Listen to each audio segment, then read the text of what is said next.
Hello everyone, ఈరోజు మేము తోటకూర పప్పు ఫ్రై చేయబోతున్నాము. సో నేను ఇండియా స్టోర్ నుంచి తోటకూర తీసుకొచ్చాను. అంటే మనకి ఎవ్రీడే దొరకదు, ఇది లైక్ వీక్లీ వన్స్ వస్తుంది.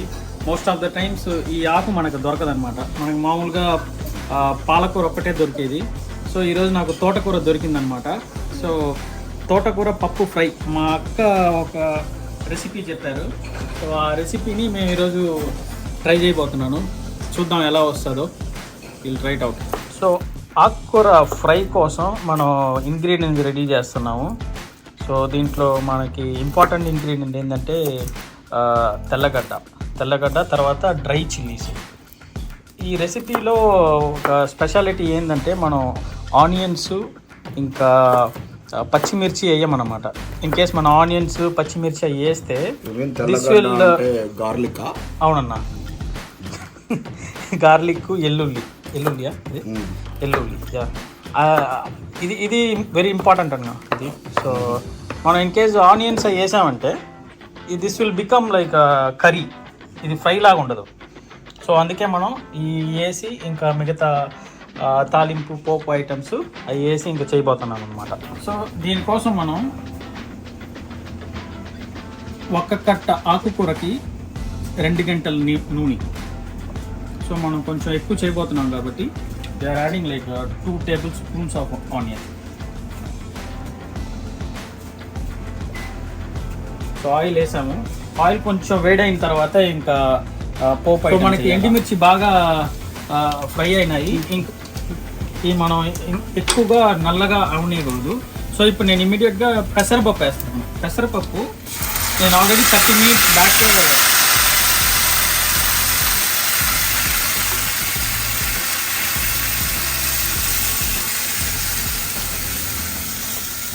ఇది చూసుకుంటే మనం 30 minutes బ్యాకే నానబెట్టుకున్నాము. ఇవి ఒక ½ కప్ ఉంటుందండి.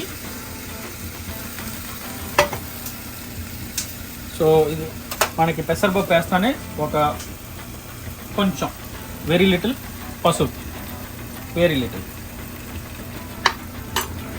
పసుపు వేసి బాగా కలుపుకుందాము.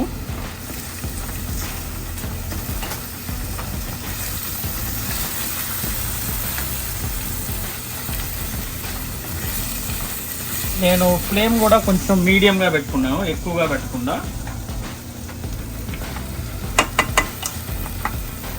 ఈ పప్పు కొంచెం ఫ్రై అవ్వగానే మనము ఆకుకూర యాడ్ చేసాం. సో ఇప్పుడు చూసుకుంటే పప్పు ఆల్మోస్ట్ కొంచెం ఫ్రై అయిందండి. ఒక 7 minutes దాకా ఫ్రై అయింది. ఇప్పుడు నేను కొంచెం సాల్ట్ యాడ్ చేసుకుంటున్నాను. నేను కల్లుప్పు వాడుతున్నానండి. సో ఉప్పు కొంచెం ఇంపార్టెంట్, ఇది సాల్టీగా ఉంటుంది ఎక్కువ కొంచెం. సో జనరల్గా మనం ఉప్పు తక్కువ వేసుకోవాలండి. ఇఫ్ అట్ ఆల్ ఉప్పు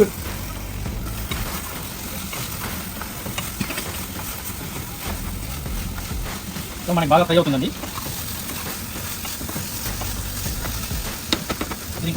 ఇది ఇంకొక 5 to 8 minutes ఫ్రై అవనిద్దాం. ఈ ఉప్పు ఎక్కువైందంటే ప్రాబ్లం అవుతుందండి. ఇఫ్ అట్ ఆల్ మనకు ఉప్పు తర్వాత కావాలంటే తగ్గినా కూడా తర్వాత వేసుకోవచ్చు. సో మొదట్లో మనం తక్కువ ఉప్పు వేసాము. అండ్ ఆకుకూర గురించి ఒక ఇంపార్టెంట్ విషయం చెప్పాలా. ఆకుకూర ఏంటంటే దీంట్లో ఐరన్ ఎక్కువ ఉంటుంది. సో ఇది చాలా మంచిదండి. అనీమియా ఉన్న వాళ్ళకి, కాన్స్టిబేషన్ ఇష్యూస్, ఇండైజెషన్ ఉన్న వాళ్ళకి this is one of the great medicine అన్నమాట. సో మనకి ఇండియాలో ఆకుకూర ఎక్కువగా దొరుకుతుంది. So it's better to eat ఆకుకూర అట్లీస్ట్ thrice a week. ఇక్కడ మనకి ఆకుకూర దొరికేదే అపూర్వంగా ఉంది. సో నాకు దొరికినంతకు నేను తీసుకొచ్చి చేస్తున్నాను.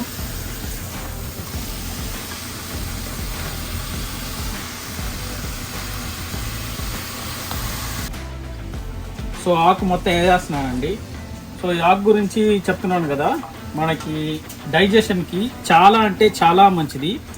అండ్ ఇంకొక చాలామందికి తెలుసుంటుందో లేదో నాకు తెలియదు, ఈ తోటకూరలో బై డిఫాల్ట్ కొంచెం సాల్ట్ ఉంటుంది. సో ఒక చిన్న మోతాదులో సాల్ట్ ఆల్రెడీ ఉంటుంది. సో మనం ఆల్రెడీ సాల్ట్ తక్కువ వేసాం. ఇఫ్ అట్ ఆల్ మనకి సాల్ట్ కావాలంటే తర్వాత వేసుకోవచ్చు.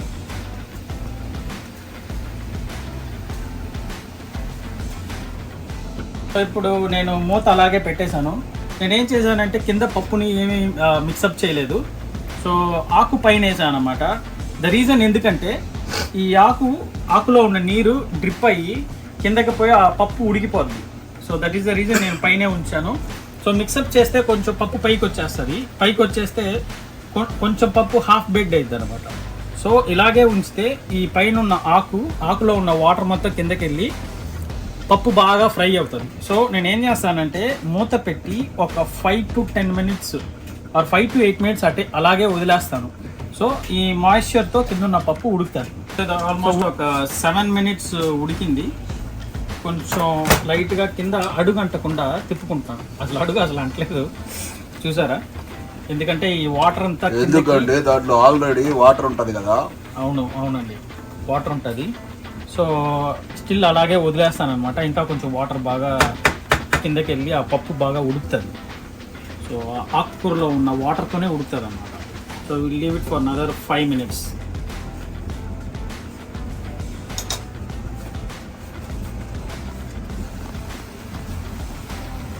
పొగలు వస్తున్నాయి. మనం ఆల్మోస్ట్ 10 minutes వదిలేసాము. చూస్తే బాగా వాటర్ అది కిందకి దిగినట్టుంది. సో ఇది తిప్పుతున్నాను నేను. పప్పు ఆల్మోస్ట్ కొంచెం ఉడికింది.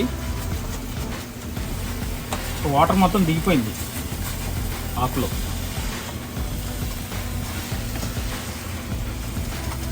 సో ఒక తిప్పేసి ఇంకా కొంచెంసేపు వదిలేస్తాను. ఇంకొక 5 to 6 minutes. ఆకు అయితే ఉడికిపోయింది. కాకపోతే ఆకు స్టెమ్ ఉంది కదా, మొదలు అవన్నీ కొంచెం గట్టిగా ఉన్నాయి. సో అవి కూడా బాగా ఉడకాలన్నమాట. సో ఇంకొక 5 minutes వదిలేస్తాను. సో పప్పు కూడా బాగా మ్యాషప్ అయింది. So wait for 5 more minutes. So almost 10 minutes దాకా అయింది. నేను మధ్యలో కలుపుతూ ఉన్నాను. కలిపి చేశాను. ఆల్మోస్ట్ అయిపోయేసింది ఇది. సో బట్ టేస్ట్ అయితే చేయలేదు. ఒక్కసారి టేస్ట్ చేసి చూస్తాను ఎలాగొచ్చిందో. Taste little bit.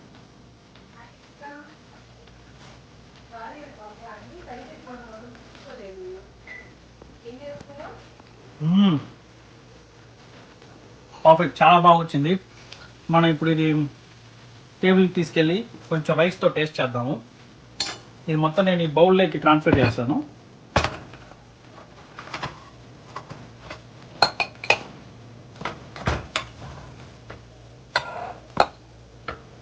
కూర అయితే వండుకున్నాను.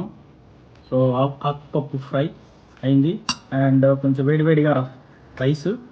సో ఇది తిని చూద్దాం ఎలాగుందో. కొంచెం వేసుకుంటాను. కొంచెం ఆకు నాకు చాలా ఇష్టం కాబట్టి కొంచెం ఆకు వేసుకుంటాను అండ్ ఇది టేస్ట్ చేసి చెప్తాను.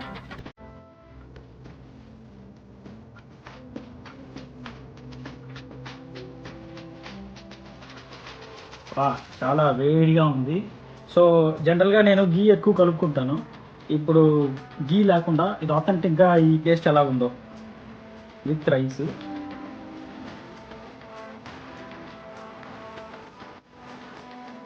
సూపర్. మామూలుగా నాకు నాన్ వెజ్ అంటే చాలా ఇష్టం, బట్ వెజ్ కూడా ఇంత టేస్టీగా ఉంటుందని ఈరోజే తెలిసింది. థ్యాంక్స్ అక్క, thank you for the recipe. మీరు కూడా ట్రై చేయండి, ఎలా వస్తుందో చూడండి అండ్ థ్యాంక్ మీ లేటర్.